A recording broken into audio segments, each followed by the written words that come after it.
New update confirmed that FAA is going to approve Starship launch from Texas and NASA SLS again. The FAA has locked horns with SpaceX over the launch of the Starship. However, in recent times, many have speculated that the FAA might finally give permission for the Starship to launch. While the people over at SpaceX rejoice, the NASA SLS continues to struggle. Today we'll be talking about a new update that has confirmed that FAA will approve the Starship launch from Texas. Moreover, we will also talk about the NASA SLS and its importance as well as its struggles. How has the FAA given SpaceX permission? Stick to the end as we find out the answers and more as we delve into the life of SpaceX and Elon Musk. Without further ado, let's dive straight in. Before we discuss the NASA SLS issue, let us now first discuss the FAA issue. This issue has really hampered SpaceX's progress, and thus its approval is huge news for the space company. We will discuss everything from the reason for the lack of approval and why it has changed in recent times. The first launch of this SpaceX Starship will have to wait a little longer due to the extraordinarily heavy rocket. The FAA has yet to approve Musk's plans to launch an orbital test flight from the company's Southeast Texas launch pad.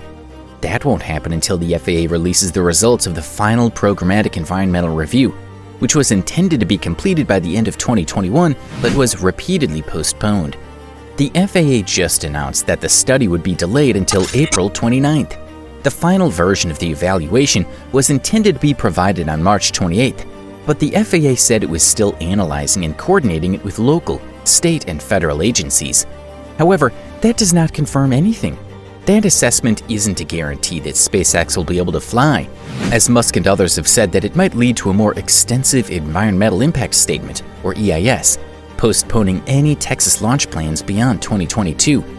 If an EIS is issued, Musk noted that Starship launch preparations may need to be transferred to Kennedy Space Center, where construction on equipment to support the new rocket will continue from KSC Launchpad 39A, where SpaceX presently launches the Falcon 9 and Falcon Heavy rockets.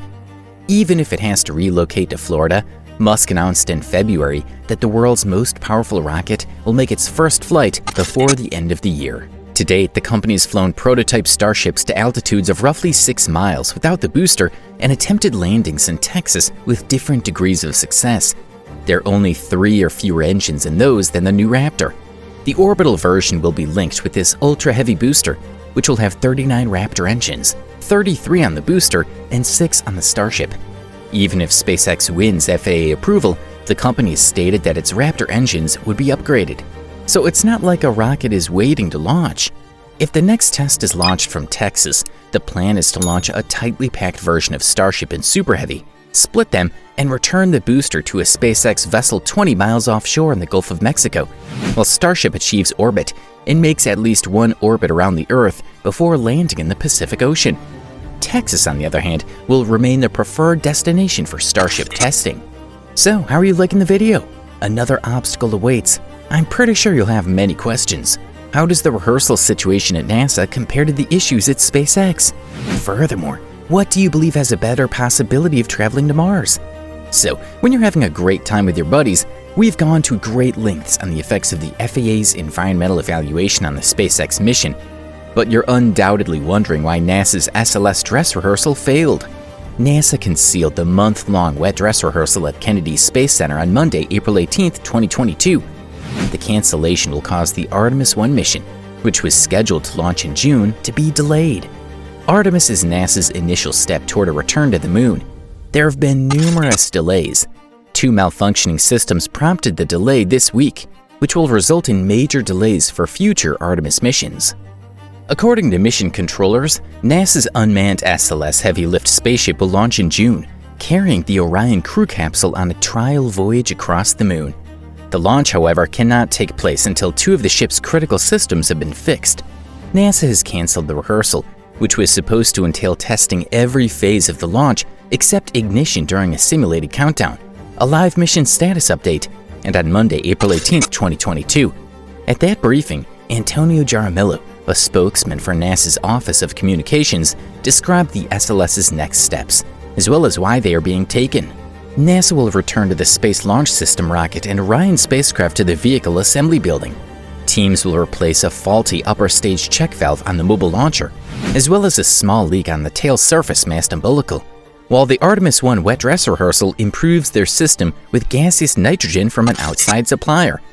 The SLS is currently safe and sound, parked on its launch pad at KSC, awaiting transit back to the VAP. The date for reversion has been scheduled for April 26th. The first launch window for Artemis 1 is from June 6th to June 16th. There are extra opportunities open from June 29th to July 12th and July 26th to August 9th. However, there were also a host of problems. Engineers found the first of the problems during the countdown rehearsal and stated on April 9th that they will continue testing with a revised checklist. A helium check valve that isn't working correctly has been noticed by engineers. Helium is used for a variety of purposes, including cleansing engines and emptying lines, loading propellants during tanking, and draining propellants. A check valve is a type of valve that allows liquid or gas to flow one way but prevents backflow. The 3-inch long helium check valve prevents helium from escaping the rocket. Tom Whitmire, NASA's Deputy Associate Administrator for Common Exploration Systems Development, expressed hope as he highlighted the obstacles engineers and technicians face as they prepare to launch the SLS for the first time during the rollback's announcement this week. Bringing a rocket to life, fueling it, and monitoring all of the pressures, temperatures, and valves that the vehicle responds to is a delicate dance order. Completing this challenge is challenging. We're assembling the puzzle parts. On Thursday, I believe we figured out a few more parts, but there are still a few more to go. There is still a liquid hydrogen leak in the tail service mast umbilical that needs to be addressed. The SLS will be developed, and the Artemis mission will continue, despite yet another delay in getting off the ground. According to Whitmire, we'll leave. A wet dress rehearsal will be held. The sphere's cryoloading will be illustrated. There will also be a countdown until the end. It's only a matter of determining when and how to carry it out, as well as how it will fit into our overall strategy. Meanwhile, SLS engineers and technicians will be hard at work preparing the rocket for its return to the launch pad. NASA eventually uncovered serious faults in the two SLS systems, prompting technicians to cancel a dress rehearsal of the ship's launch sequence and return it to the VAB. The delay will almost definitely push back the start of the Artemis 1 mission, further delaying human return to the moon. In the end, I would just like to say that the FAA should understand that SpaceX is not just a commercial company looking for a profit. All its motives aim towards the progress of society. SpaceX is arguably the most revolutionary space company in the world. Its aims and objectives have always been towards the betterment of the world. While it is true that SpaceX has always slowed down due to many unfortunate circumstances, it finally seems like things are going their way. Soon we might find them on Mars, starting a new phase in history. So that's all there is to it. So how much longer do we have to wait for the FAA to approve SpaceX? When must they be able to repair the malfunctioning SLS and keep the Artemis 1 mission on track? Please let us know in the comments section below.